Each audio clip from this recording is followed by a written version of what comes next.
অন্তর্বর্তীকালীন সরকারের প্রাথমিক তালিকা রাষ্ট্রপতির কাছে দেওয়া হয়েছে, বলেছেন নাহিদ ইসলাম। বৈষম্য বিরোধী ছাত্র আন্দোলনের সমন্বয়ক মোহাম্মদ নাহিদ ইসলাম বলেছেন, অন্তর্বর্তীকালীন সরকারের প্রধান উপদেষ্টা হিসেবে নোবেল বিজয়ী অর্থনীতিবিদ ডক্টর মোহাম্মদ ইউনূসের নাম প্রস্তাব করা হয়েছে। রাষ্ট্রপতিও এই প্রস্তাবে সম্মতি দিয়েছেন। তাকে প্রদান করে দ্রুততম সময়ের মধ্যে অন্তর্বর্তীকালীন সরকার গঠন করা হবে। এই সরকারের একটি প্রাথমিক তালিকা দেওয়া হয়েছে, যেখানে নাগরিক সমাজসহ ছাত্র প্রতিনিধিত্ব রয়েছে। খুবই দ্রুত সময়ের মধ্যে এই তালিকাটি নিয়ে বিভিন্ন রাজনৈতিক পক্ষের সঙ্গে আলোচনা করে চূড়ান্ত করা হবে।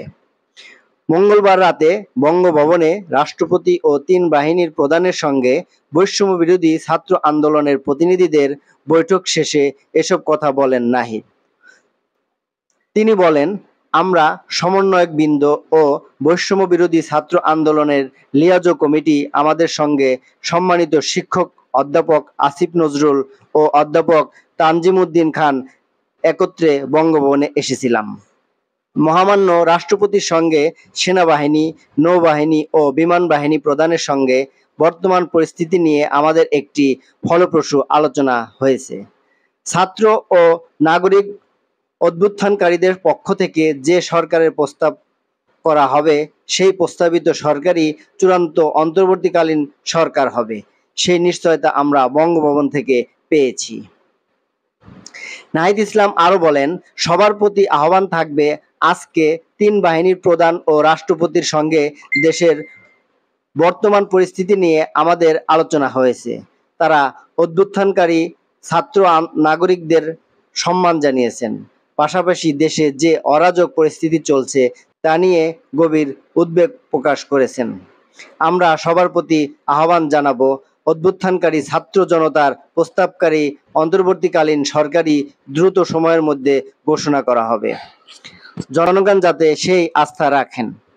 রাষ্ট্রীয় সম্পদ ও সংখ্যালঘু সম্প্রদায়কে রক্ষার আহ্বান আমাদেরকে অবশ্যই স্থাপনা, রাষ্ট্রীয় সম্পদ এবং সংখ্যালঘু সম্প্রদায়কে রক্ষা করতে হবে।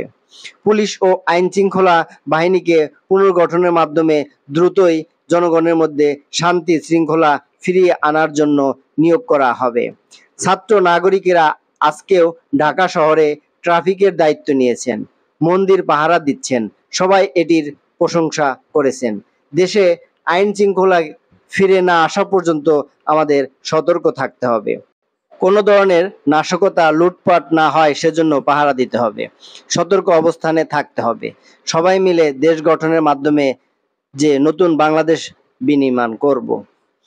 অন্তর্বর্তীকালীন সরকারের জন্য 10 থেকে 15 জনের একটি তালিকা দেওয়া হয়েছে বলে জানান নাহিদ হোসেন। তবে সেটা প্রাথমিক, দ্রুত সময়ের মধ্যে সেটা চূড়ান্ত করা হবে। 24 ঘন্টার মধ্যে সেই তালিকা সহ অন্তর্বর্তীকালীন সরকার ঘোষণা করা হবে বলে উল্লেখ করেন তিনি। ইউনূস বর্তমানে ফ্রান্সে অবস্থান করছেন।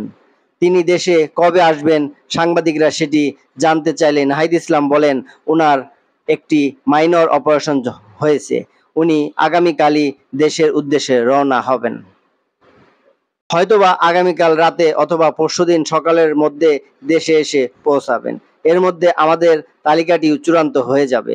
হয়তো আমরা 24 ঘন্টা কিংবা অধিক সময়ের মধ্যে পূর্ণাঙ্গ অন্তর্বর্তীকালীন সরকারের শপথের বিষয়টি করে ফেলতে পারব।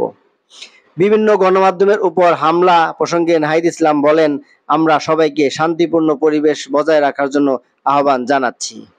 ছাত্র জনতা একটি অভ্যুত্থান করেছে, সেটি রক্ষা করে একটি নতুন বাংলাদেশ গঠন করার দায়িত্ব তাদের।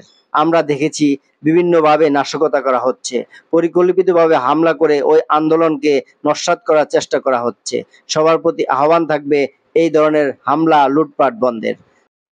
তারা এসব রুখে দেবেন এবং সংবাদকর্মীদের সর্বাত্মক সহযোগিতা করবেন।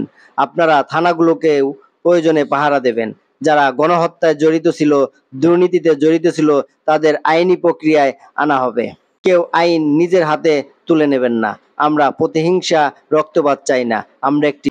আমরা একটি শান্তিপূর্ণ বাংলাদেশ চাই।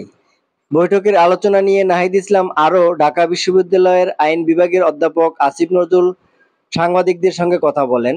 অধ্যাপক আসিফ নজরুলের কাছে সাংবাদিকেরা জানতে চান, সংবিধান অনুযায়ী সংসদ ভেঙে দেওয়ার 24 ঘন্টার মধ্যে নির্বাচন দেওয়ার বিধান রয়েছে। এ বিষয়ে তিনি বলেন, আমরা একটা এক্সট্রা অর্ডিনারি সিচুয়েশন, অস্বাভাবিক পরিস্থিতি এই সরকার গঠন করতে যাচ্ছি। এই সময়ে সরকার গঠনের ক্ষেত্রে বিভিন্নভাবে বৈধতা দেওয়ার সাংবিধানিক রীতি আছে, নিয়ম আছে, সেটা ফলো করা হবে। সরকারের মেয়াদ এখনো ঠিক করা হয়নি। আসিফ নজরুল আরো বলেন, আমাদের ছাত্র জনতা সমন্বয়করা ওনাদের প্রস্তাব ক্রমে ডক্টর ইউনূসকে অন্তর্বর্তীকালীন সরকারের প্রধান হিসেবে রাষ্ট্রপতি সম্মতি জানিয়েছেন।